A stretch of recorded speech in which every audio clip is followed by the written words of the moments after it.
Oh, Yes, Meenakshi. Yeah, please.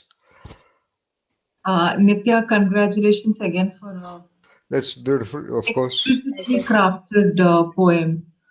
It's really beautiful. It's exhaustive. It has covered so many points that we have discussed and so many milestones that we have crossed during our journey together. And you have converted them into such poetic language that I admired every line that you wrote. I, however, have only one Thank you. observation, and Yep. that observation is only to keep with the spirit of the poem, and I hope that you end it on a more positive note. And I say this because, yes, you have mentioned that I see it is already late. And when I thought about those words, I was looking into myself, and this is some of the thoughts which have come to me earlier, but thankfully do not occur now at all. Because I Hmm. have understood that this question of this conflict of early, late, and being on time is so conditioned in us. And if you Yes. accept that we are driven by a larger destiny, then things will happen only when they are to. Hmm. And taking that spirit and that learning into my own life, I have stopped expecting anything. Rather, I accept things as they come and give them my best. And that has completely freed me from anxieties as to what will happen or what will come. And Hmm. it's been extremely helpful for me. I'm sure it will be helpful for you as well. And hence the suggestion. Okay.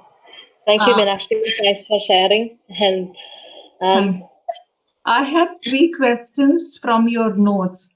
okay. Those they're not really questions, but they are point that really I would like to refresh from our discussions in class, and I'm hoping if you could help me refresh my memory on those. I have Okay. those three points which I would like you to elaborate a bit. Okay. So let me open your notes. Just 1 minute.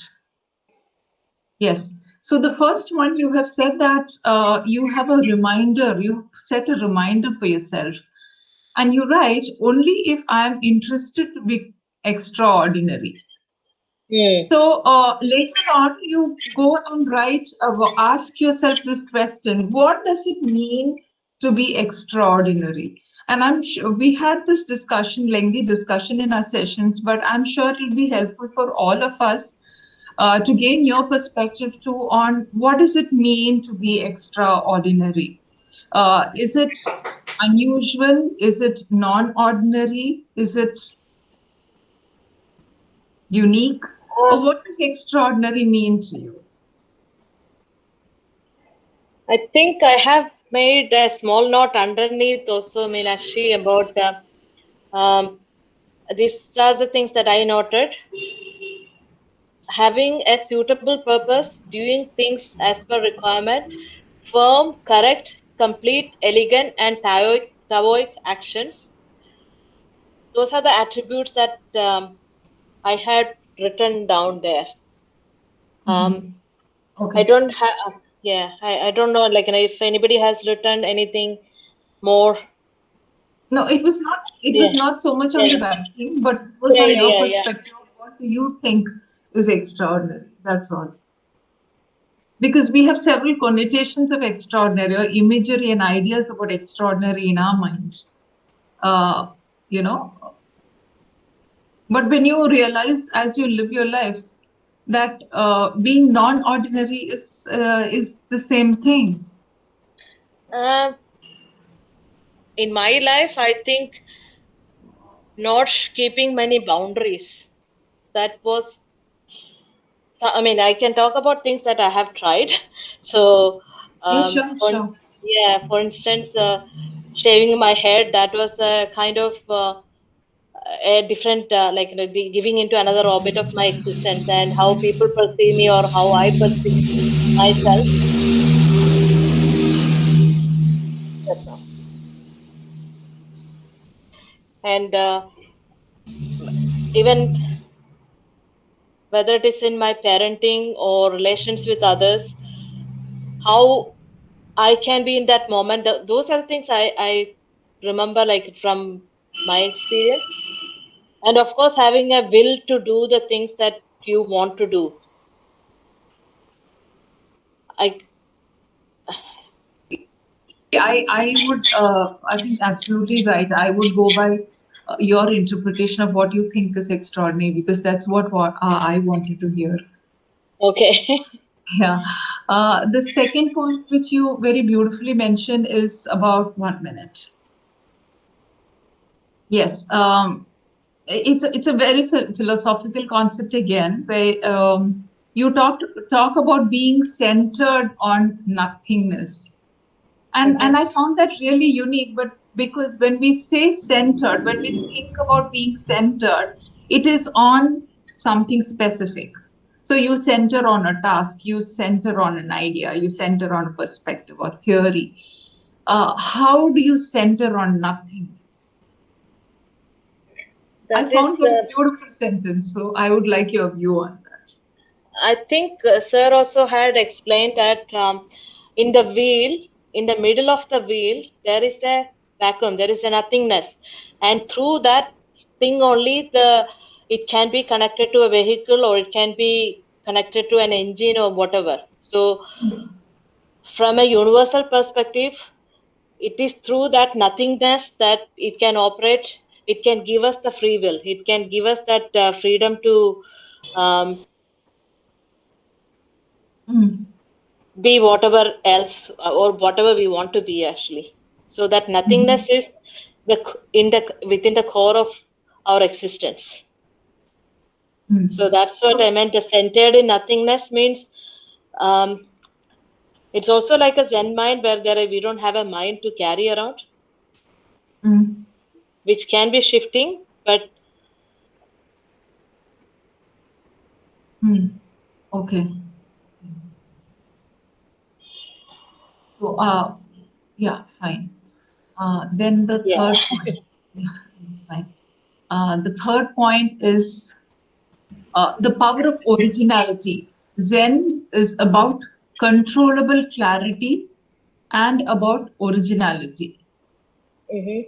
So you talk about controllable clarity. I wanted to understand that term better. Probably I don't remember it much from the session. So I thought I'll ask you, what do you mean about controllable clarity? Because Okay. clarity itself is a outcome of attention, and attention is something which we need to direct and control and be in that space of attention. Is that what you mean by controllable clarity, or is there some more light you can shed on it? Controllable clarity. I don't remember in the note, but when you ask the question now, um, the Zen mind, it is being in that moment, and like we all have the originality when we are a child. As we grow older, we have other thoughts that is occupying our mind, and then the originality is probably forgotten, and we don't see it as much like in a child.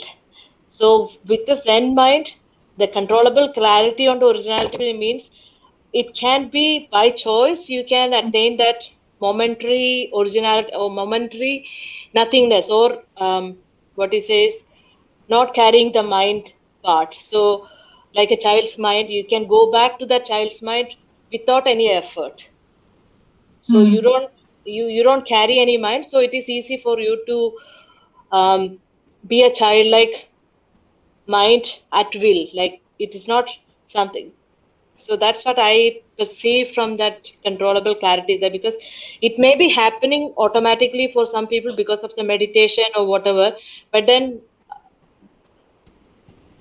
like that monk who asked, like, now, are you still carrying that Girl. lady? Yes. Are you still carrying Yeah. that girl? So if you don't have anything to attach to that lady, that senior monk had that control, that or the clarity about his own existence, that he didn't have to even adhere to that rule that there's the monk cannot carry, or monk cannot carry the girl, right? So he was one more step evolved than the younger monk. So he was more clear about his own He had controlled clarity. Yeah, he had control clarity perhaps. Yeah, thank you for that Yeah, explanation, Nitya. yeah, So I wanted to make yeah, this a statement not just to you but also to Master yeah. that when I read your notes, I was also looking at my notes, and I was really amazed by this fact that we have sat through the same sessions and yet our notes are so different. Thank you so much because I found several inspiring lines in your notes which I wanted to understand more, and hence I chose three to ask you because Sir had asked, restricted us to three questions, though I have several more to ask you. So thank you. It's been an education reading your notes. Okay. Thank you, Priya. I'm sure everybody will have different understanding. So I'm a bit nervous also whether I understood correctly. Not thank you, Priya. Thank you, Meenakshi. Yes, thank you, Meenakshi. When you see the name, then you get tempted to go by. Sorry. Yes, that is precisely the power of attention. Yes, sir. Power of attention is to go beyond the available also. That's also controllable clarity. There could be moments where you talk about the visible or the Hmm. written or the heard, and there could be moments where you have to be clear about the invisible and the implied and intended. All right? Yes. All right. Again, that's an example, a live example of controlled clarity. Got it, Minashi? Yes. Yes, as only a master can explain. All right. Yeah, yeah, Thank, yeah. thank you so much for this exercise. I'm keenly looking forward to other people's interpretation of the sessions and their notes. All right. Okay. Good questions, Minashi. And Thank you, Master. I wanted every one of you to develop questions because I repeat, the core of the research intentionality, the research potentiality of the human entity is to have that so-called questions. The entire creatures in the world survive by that original search response. Every child begins with that original search response. Every child develops a language, develops the competency to manage the two big adults and the complexities of the domestic environment because of that original search response. The parents misunderstand that the learning was possible only because of their guidelines. But of course, the people around and the media and the culture and the setting and the schooling system successfully weans out the original search response. That's all. Okay. So that's why I wanted every one of you to have that questions. Maybe uh, it could be little what to call hesitating for you to develop questions because all of you have been listening and reflecting upon complicated ideas. Therefore, you would have clearly understood most of the ideas of Nitya, and therefore you may not ask questions. But you can ask questions uh, just like that to test the clarity of Nitya also, like Meenakshi did in one of her questions. All right. Anybody else? Any questions? Could I, sir? No, Yeah, sir. why not? Why not? Yes, Tintin. All right, Tintin, proceed. Thank you, sir. Good evening, Nitya. Hi, good evening, Dintin. Yeah. So, a few things. Firstly, I mean, when I was reading your write-up, the first thing which struck me, which I think I talked about earlier also, was about the sentence, which is when I canvas a painting will remain only in my head and will keep changing, and no guarantee that I will ever get to see it unless I express it in a medium. This has also come into my list of thoughts or sayings, and thank you for that. That is something which explains. I mean, many of us would have tried many endeavors, maybe not put a story into a paper or a song into verse and recording. And you explained exactly why that has to be put somewhere. Maybe after that, you may leave it, the creativity is over, but leaving it halfway through. So, this is a good insight about that. You put it very poetically and like I pinged earlier. Thank you so much for that. Thank you. Now, the questions from me, first thing is I was reading it through, and the first one, you could bring me the taste of such wonders and it has made me more hungry. So I tag this to the childlike curiosity you also attributed later. Can you maybe elaborate a bit more on that? It kept me interested to think about it for so long, and made me hungry in the sense these are the wonders that is possible. And in my everyday life, I am not thinking all these things, like I'm getting up, I'm running a home and going to work and all. Where would I have time to think and reflect all these things if I had not been part of the session? So this had been making me hungry. And even in my everyday reactions, I mean the relationship with other people, when I meet somebody, I ask them questions and know about their journey, and I find it very much more interesting. So I have got a natural curiosity to know more about the world, about the philosophy, about other things. So that's what I meant by making me more hungry to know such matter. Because any of Sir's parables, I might have heard some of them, but then interpreting here and understanding different orbits of existence and everything, it was I don't know where my mind was going. And I'm sure, like, you know, when we are here, it is like a miracle happening. It's Right. such a giving a lot of energy for my life in general. Right. The second question, I'll reserve my thoughts after I ask the questions, please. Second one is, when you don't seek permission, your catness will drive you free. Could you elaborate a bit on that, please? Did I say that? Oh, sorry, I'm forgetting what I have written. Where was that? Is it in the notes? Search for it. I've just taken it off.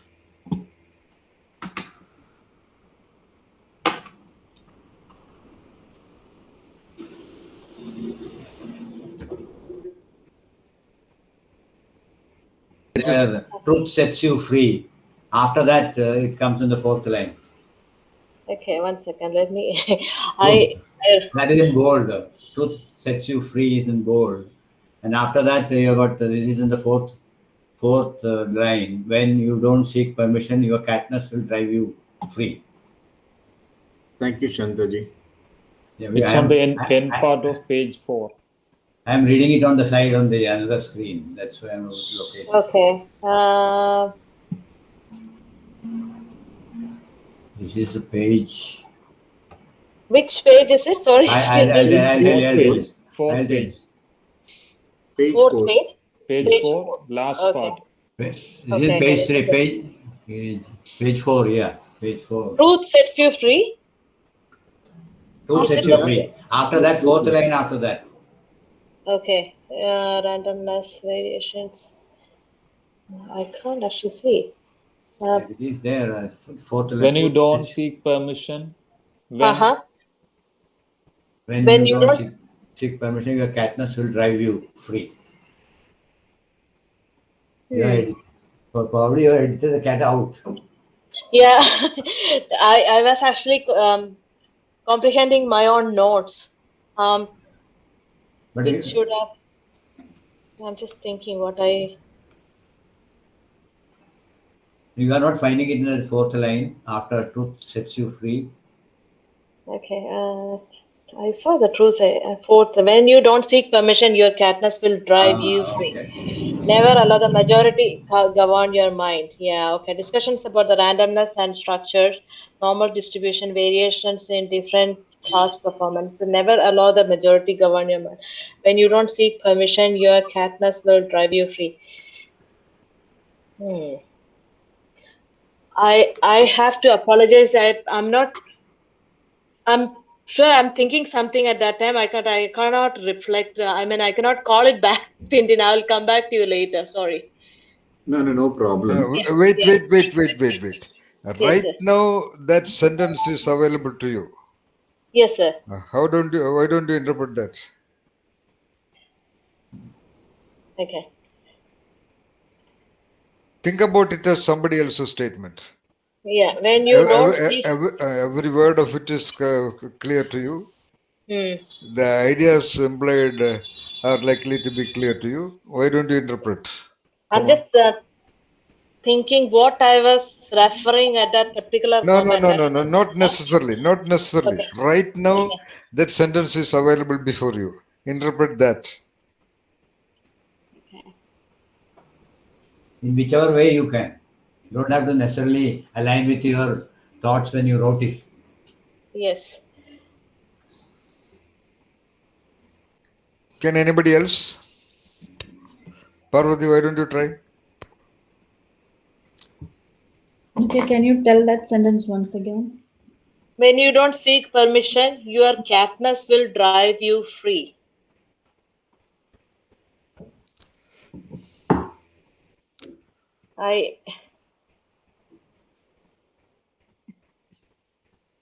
Actually, there is a hyphen after drive you Yes. for free. That is also intentional, probably. I think I added that one. I'm not sure. Can I, sir? Nitya? Wait. You can. Amaya Rajarishi, do you have any interpretation?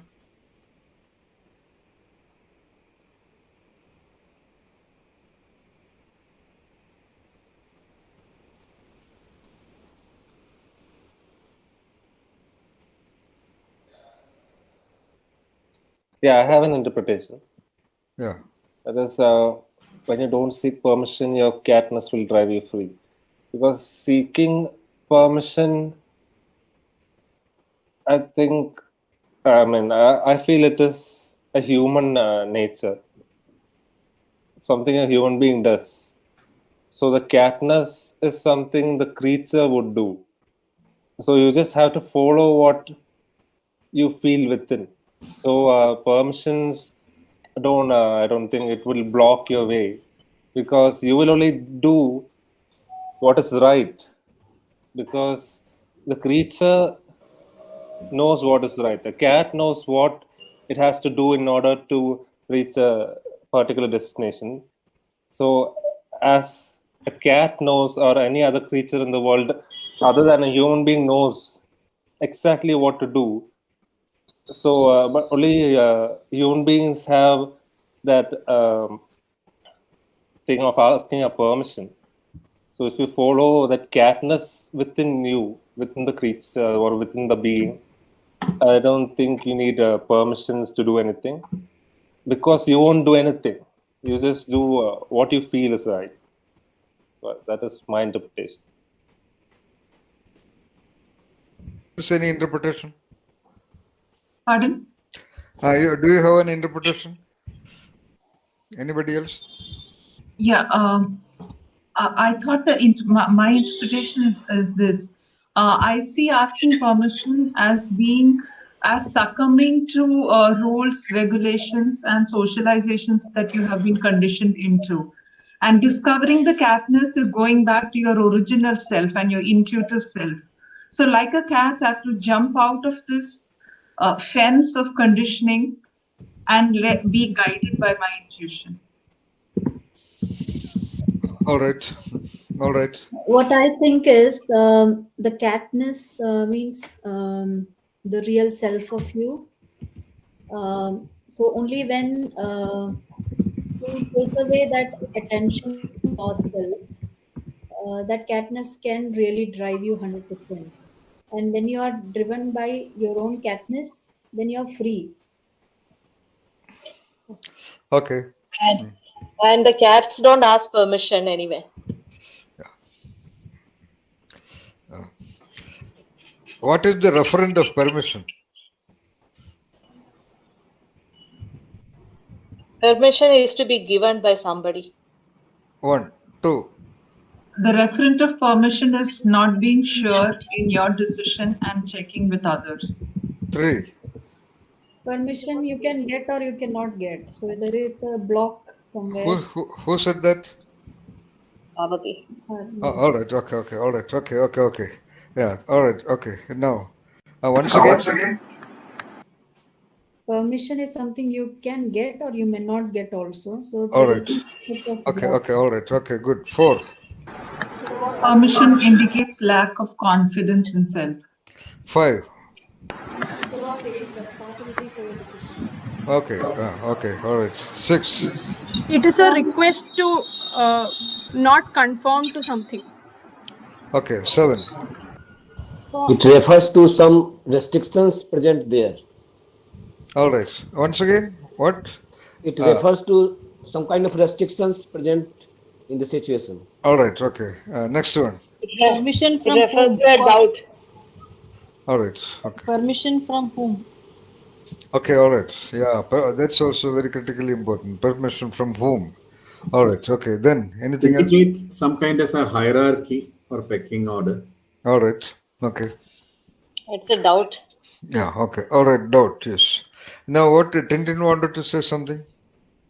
Yes, sir. I was looking at the whole poem, and one of the things which called out to me, that's why I called out these 3 things, which is, you could bring me the taste of such wonders and it has made me more hungry.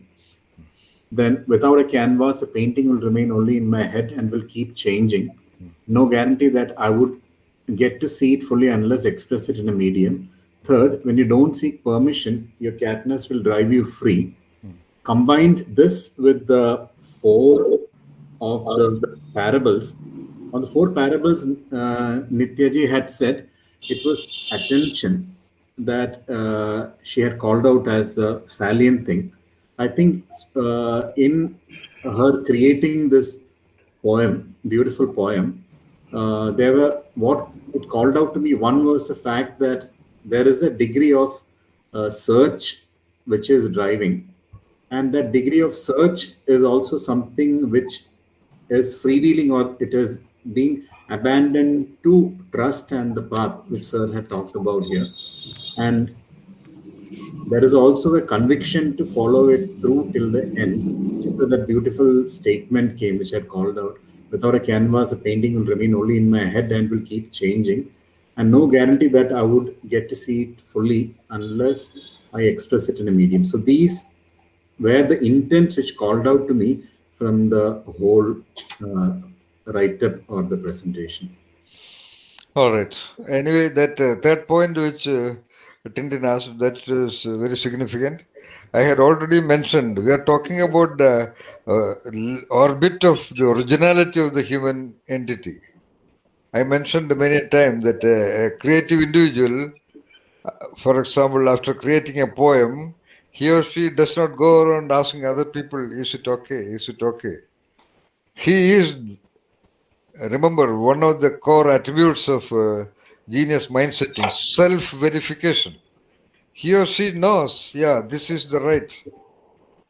And like Tintin mentioned now, in that search, because you are doing the search, you are the lonely searcher.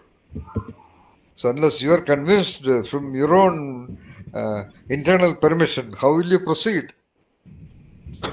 So it has a very deep linkage with the originality of the mind.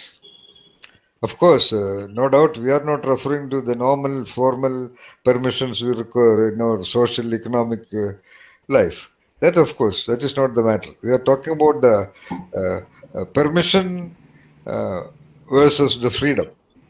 That original freedom of the human intellect. So there is no question, no relevance for permission. It's a search guided by the catness of the you, guided by the original freedom of your double, of your entity. And that entity, which is a combination of the elements of the universe, it is very unlikely, of course, depending upon your extent of tuning, it is very unlikely that it would guide you to any so-called wrongs. So anyway, this marvelous statement, I suppose, originated out of Nitya, which she may have to reflect upon and find. Again, that is the beauty again of what I call the originality of the mind. The mind just originates. and then you have to work out, you have to reflect upon it and explain it further.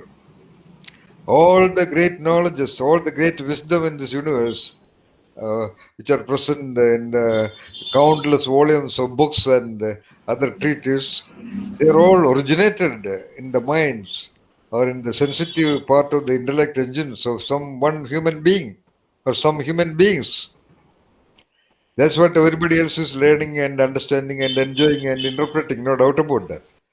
So this is an example of the originality of intellect, whereby a wonderful perspective has been created, which the creator herself is finding it a little bit confusing at a given point of time to explain.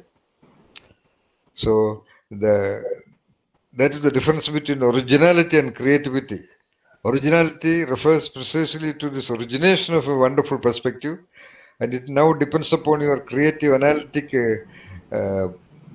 reflection to explain it further. Nitya, that's all. Okay. Okay, sir. Beautiful. All right. Anybody else? Any other questions? Yeah, I have not really a question. All right. Yeah, beautiful, Parvati. Question, I mean, of course, an observation or anything. All right, proceed.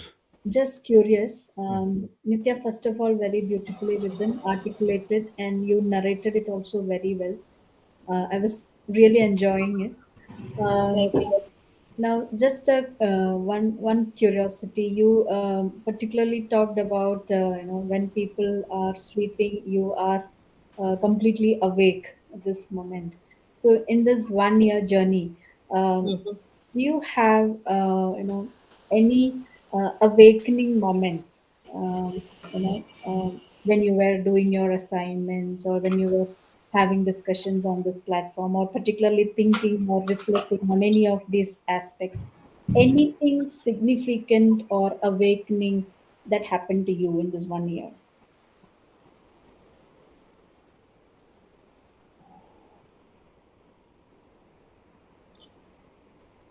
I don't know if it is significant, but I see a flow. I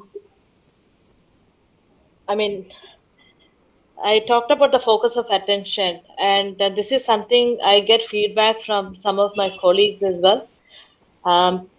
For instance, if I'm doing something, if people are nearby, I don't see them many times. So there were some instances that people had to wait at my desk until I look at them because I was quite in my own thoughts or like solving things. And yeah, that is something that it wasn't there probably before. Like it was more visible now. Okay. And anything that you experience yourself? I had some dreams. I had some dreams, which I haven't actually fully recorded, but I remember having very special dreams. No. It is not dreams per se. Dreams, of course, your dreams are likely to be of a different category. But Parvati here means a moment of awakening. That could be there, but you may not have noticed I it. haven't identified. I probably haven't. I haven't identified anything to say. This part also I have mentioned 2-3 times before in our discussions or sessions. Your sensitivities are all kind of conditioned over the last 30-35 years of conforming with the norms or the requirements around. Every human being is continuously tuned with the environment and with the people and the requirements. Rarely in moments of loneliness one goes to that original self. So it may not be that easy to identify moments of beauty or moments of awakening which Parvati used. I suppose one day when I told you that every day you come across the peeping horse, the fleeting horse, but our attention is elsewhere. Our attention has been so rigorously and maybe lovingly trained by the others around for so many years, so many decades. You know, the central nervous system is very highly sensitive. It has been consistently and continuously trained to be sensitive to the normal signals and data from the environment. And all those data and signals are named and clear to such an extent that perhaps we may not be able to even notice things that are beyond our awareness, normal learnings, normal conditionings. That's why you do not notice many points of awakening or many moments of truth. That's okay. But whether you noticed it or not, you have been passing by the flow of that river. That is something significant nevertheless. But it's a very critical question which Parvati asked. And it is not that easy to be sensitive to that fleeting horse in the normal day-to-day life. Every one of you is in significant and responsible role positions, and we are not doing the sessions in a mountainous location. It is a very difficult session, especially which you may not understand actually. You are doing a very complex procedure, living in a normal day-to-day, very familiar environment. What is a familiar environment? It is continuously engaging your sensitivities in the familiar things. Remaining in that familiar environment, even you're doing this much is actually very wonderful.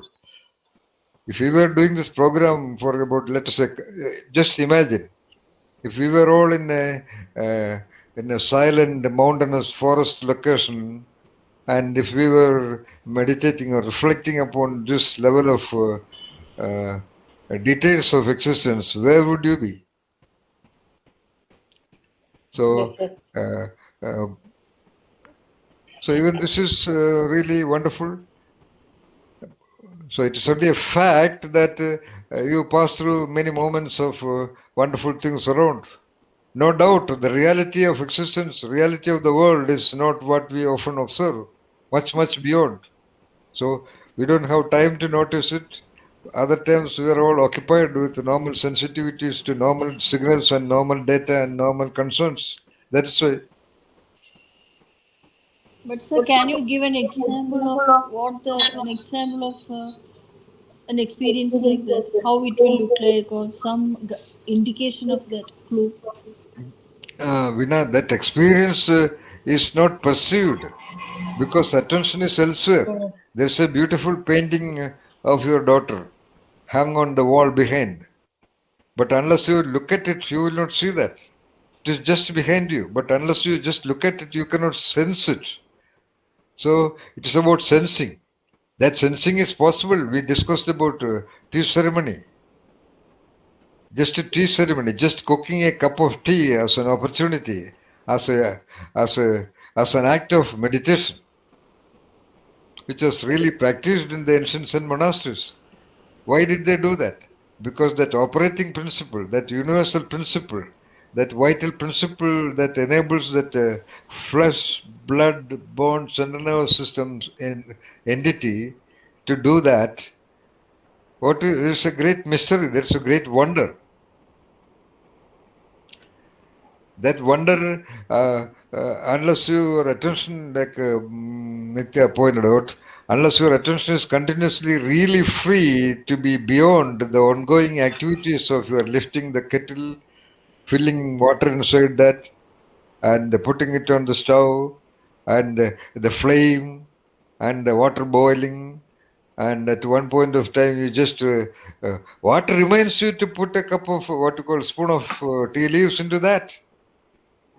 You see, it may look very stupidly simple, but at that point of time, what reminds you to take a spoon and put a cup of tea leaves into the water? What is going on? What is going on?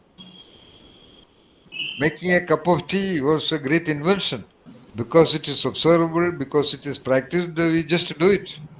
Thereby, we lose the opportunity to look into the details, even visible details, and this is definitely in the invisible realm that invisible programs or invisible process by which the water flows into the kettle, that invisible process by your intentless intent, you move that kettle to the stove. By that intentless intent, you lift what you call a lighter and light the stove. So that thing which you are talking, which you asked the question about, Veena, that lies in between that points. That is like Nitya mentioned. It is all the forest of activities that we are sensing. It is not in that forest of.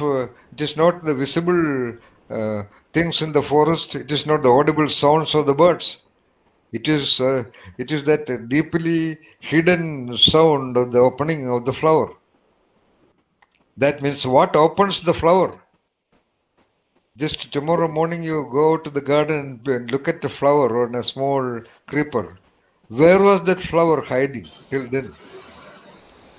What in that little pistil, or what you call pistil, or whatever that thin structure originates that magnificent color and design of the petals?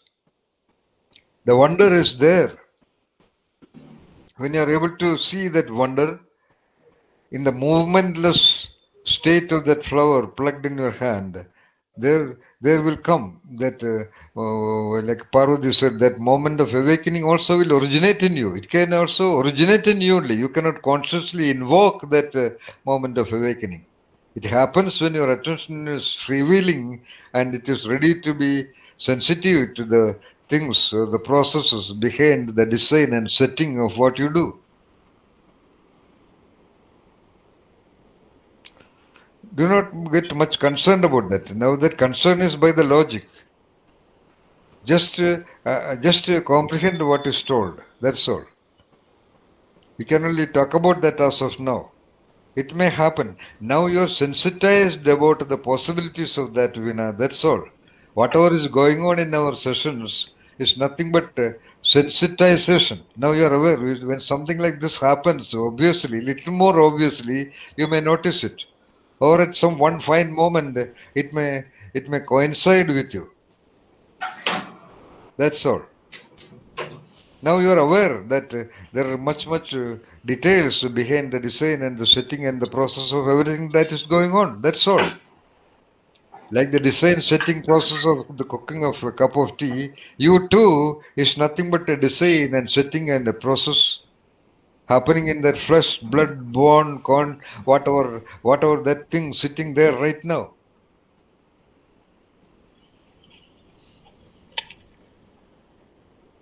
Anyway, that's not that easy because you are sitting inside a familiar environment. That familiar environment is continuously holding you to maintain that familiar view of you. If you are aware that you are sitting there, that familiar Veena Ganesh, that means it is little away from the so-called experience we are talking about. Veena Ganesh cannot experience that, no doubt about that. Only that entity which is beyond Veena Ganesh only can experience that.